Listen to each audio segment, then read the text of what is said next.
And with the world's attention focused on this small town, we want to know more about Ferguson. First of all, we have to understand that this is a relatively small city, small town in the United States, just 21,000 people according to the latest census. To put that into perspective, the Louvre Museum in Paris gets around 15,000 visitors a day. So that's about 3/4 of the population of that city. And the stadium that held the World Cup final, that holds almost 80,000 people, nearly 4 times as much as the city itself. Now, much has been made about the racial divide in that town. Whites make up less than 30% of the population. Blacks or African Americans make up roughly 2/3. But here's something interesting. 4 decades ago, that city was almost entirely white. 99%, in fact, according to a 1970 census. Then there's the economics of the city. Average personal income is around $20,000 a year. Household income, which is the average family, a family of 4, is a little over $37,000. As you imagine, both are well below the national average. And finally, there's the issue of poverty. 22% of the city's population lives below the poverty line, or about 1 in 5 people, and that is well above the national average. Stephen Raphael is the professor of the Goldman School of Public Policy. That's at the University of Berkeley, or California at Berkeley, I should say. He joins me live right now. Professor, help our international viewers understand the climate in this small town. We just painted sort of the racial picture, but talk a little bit about the economics of that particular city and how that's related to the problems we see on television. Well, the economics of that particular city are quite close to what you see actually in predominantly black neighborhoods throughout metropolitan areas in the United States. It's not uncommon for U.S. metropolitan areas to be very highly racially segregated in terms of where people live, and poverty, joblessness tend to be concentrated in areas that are highly minority. So the statistics that you just read in your introduction are actually quite reflective for many, many metropolitan areas that in the predominantly minority parts of the cities. A lot of experts say that if there were more opportunities for minorities in these areas, in these cities, and I want our viewers to know there are a lot of cities in the United States that have similar demographics. This isn't necessarily unique to just this one particular town. But without those opportunities, there's a sense that these young kids, some of them, many of them minorities, they simply find their way into trouble. The relationship between opportunity and poverty is very clear, and it certainly is the case that in older inner ring suburban areas of cities and older central cities across much of the United States, the opportunities that once existed don't exist anymore. So, for example, post-World War II, the country's manufacturing base and a lot of the country's retail and wholesale trade jobs were actually located in the older parts of central cities. With the deindustrialization of the economy, those jobs left.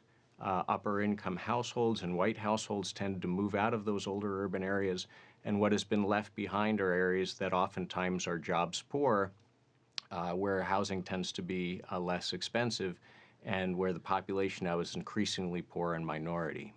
To take that conversation further, I heard an interesting stat the other day that of the young black youths, the unemployment rate in that particular city is close to 50%. And I got to thinking, how would we help those individuals? Is it a government responsibility? Does it begin in the family? Should they leave the city? I mean, if there's not jobs in the city, should you just perhaps leave? And I'm curious, as someone, an expert that covers this very closely, what are the solutions to resolving this? Well, there are a number of important facts behind that statistic. One increasingly important factor in the United States, especially for African American less educated males, is the increasing involvement with the criminal justice system. So many more people today end up in prison or with a conviction on their record than, say, 20 or 30 years ago. It's largely a result of changes in our sentencing policy, and that carries forward into difficulty in terms of finding jobs later on. And then, of course, we always have this issue that we mentioned before, the fact that a lot of times urban areas that are predominantly poor tend to have fewer jobs that are suited to the skills of the people that reside in those communities. There have been many things tried over the years Some people have advocated for efforts to encourage residential mobility, which is sort of one possibility. But there's also efforts that have occurred in various fashions over the years to try to incentivize businesses to create jobs in those communities through things such as empowerment zones and basically tax incentives and hiring incentives to locate in areas that are jobs poor. But it is definitely the case that if we look over the longer term in the United States, say the last 20 or 30 years, the employment prospects, the employment rates of very relatively less educated African males are at historic lows. My executive producer brought up a very good point, talking about education. It's something we're very passionate about here, and it's a bad cycle because if the area is poor, there's less tax revenue or tax base. Property taxes pay for schools or public schools in this particular case, so it's a vicious cycle downwards.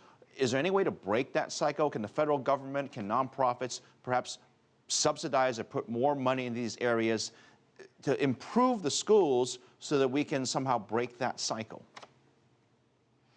Well, I think that's a sort of financing structure, again, that's very specific to the United States in the sense that local schools are paid for historically by taxes that are raised in the local community.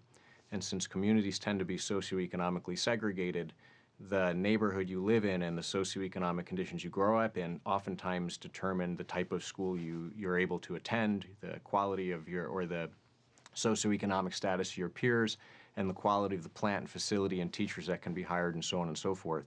There have been many that have advocated, and many states have moved in this direction, to have states be more involved in centrally financing education through grants that give more money to poor areas relative to wealthier areas in an attempt to equalize the funding schemes across students. And we've moved in that direction, so funding inequality isn't quite what it was, say, 30 or 40 years ago, but there are still great disparities across school districts in the United States. Look, it's a gap that, if you want to solve the problem, that's one of the issues that needs to be solved. Professor Raphael from the University of Berkeley, California, thank you very much.